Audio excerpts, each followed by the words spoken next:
आपण बघत आहात AKP न्यूज मराठी। आपला आवाज आपली ताकद। सबस्क्राइब करा, शेअर करा, लाईक करा। AKP news Marathi.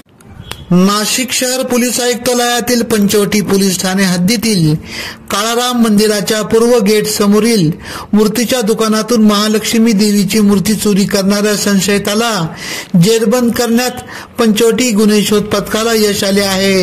या संशयिताकडून महालक्ष्मी मूर्ती हस्तगत करण्यात आली असून या प्रकरणी पंचवटी पोलीस ठाण्यात गुन्हा दाखल करण्यात आला आहे। पोलिसांनी दिलेली अधिक माहिती अशी की अमृतधाम बीडी कामगार नगर येथील नरेंद्र रमेश लहामगे वय 35 यांच्या दुकानातून पितळी धातूची महालक्ष्मीची देवीची मूर्ती चोरीला गेली होती।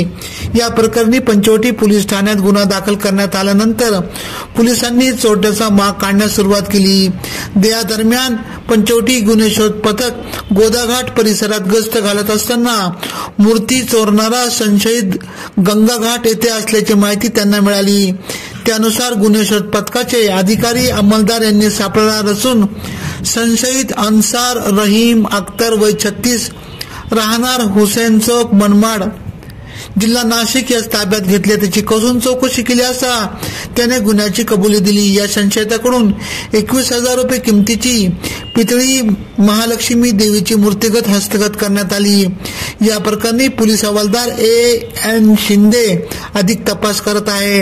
ही कामगिरी पंचवटी गुन्हे शोध पथकाचे सहाय्यक पोलीस निरीक्षक सतीश सिरसाट, संपत जाधव, शिंदे, महेश नांदुर्डीकर, काळे, लोणारे, नाईक, जयवंत लोणारे, गायकवाड, कुणार पचलोरे, अंकुश काळे, परदेशी, बहीकर, वायकंडे, चितळीकर, पवार, महिला अंमलदार शिंदे यांच्या पथकाने केली।